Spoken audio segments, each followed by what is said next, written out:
dans le prochain épisode de Demain nous appartient. Tandis qu'Antoine révèle la vérité aux Sargues, Maxime sollicite l'aide d'Amanda. Pour sa part, Sylvain s'oppose à accueillir Luc et Charlie plus longtemps.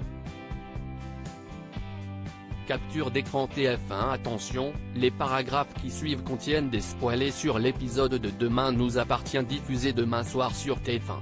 Si vous ne voulez rien savoir, ne lisez pas ce qui suit. Mardi 10 mars dans Demain nous appartient. Antoine révèle la vérité aux Sargues et après avoir surveillé le domicile des Pastorets toute la nuit, Martin et Nadine n'ont aucune nouvelle de Daphné.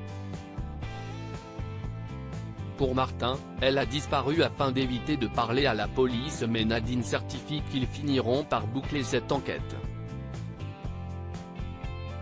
De son côté, Antoine souhaite dire toute la vérité à Fabien et Elena dans l'espoir que le jeune homme puisse être dépisté à temps s'il venait à souffrir de la même maladie que son père. Tandis que Rose a peur que les Sargues le dénoncent, Antoine précise qu'il a une lettre de son ami prouvant sa bonne foi. Pour honorer la mémoire de celui qui lui a sauvé la vie par le passé, Antoine donne rendez-vous à Fabien et Elena puis leur raconte une partie de son histoire. Soulagée d'avoir enfin les réponses qu'elle attendait, Elena remercie Antoine et retourne à sa chambre d'hôtel. Le jeune homme craint de développer la même maladie que son père, mais Elena, qui refuse de croire que la vie puisse être aussi cruelle une seconde fois, jure d'être toujours là pour lui. En parallèle, Antoine sait qu'il risque la prison s'il venait à être démasqué. Alors que Rose promet de l'attendre si une telle chose venait à arriver, le proviseur adjoint estime qu'elle mérite une autre vie. Toutefois, Rose est bien trop amoureuse et n'envisage pas une seule seconde de le perdre. À quelques kilomètres de là, un jogger découvre le cadavre de Daphné et prévient la police. Selon les premières constatations, le médecin légiste pense à une attaque cardiaque mais conclut finalement à un empoisonnement. Maxime sollicite l'aide d'Amanda qui est pour son fils. Alex voudrait que Maxime se fasse suivre par sa grand-mère dans son sevrage.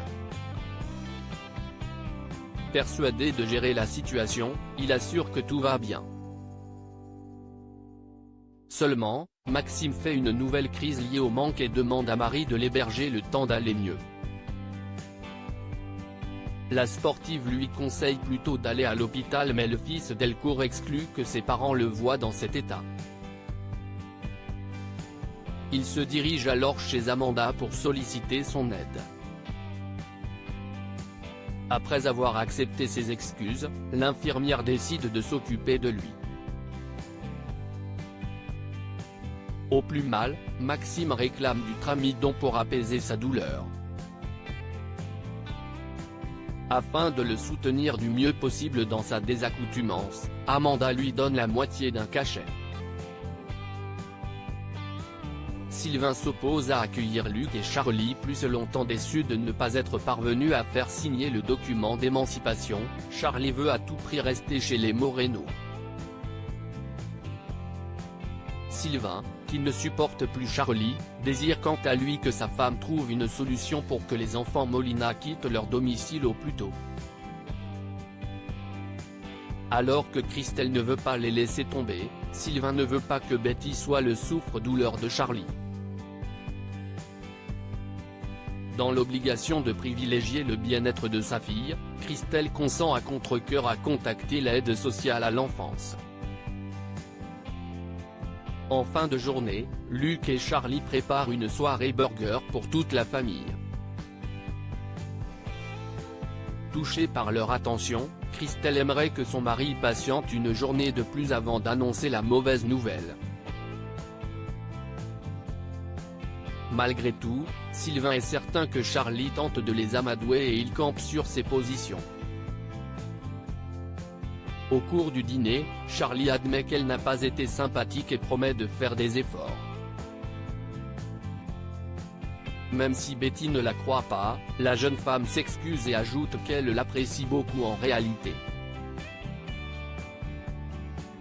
Tandis que Charlie déclare qu'ils ont réellement de la chance d'être chez les Moreno, Sylvain interroge sa fille pour savoir ce qu'elle pense de tout cela.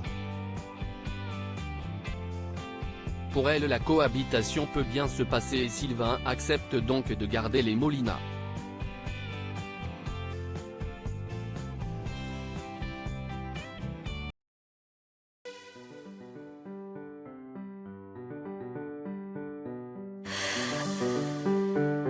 나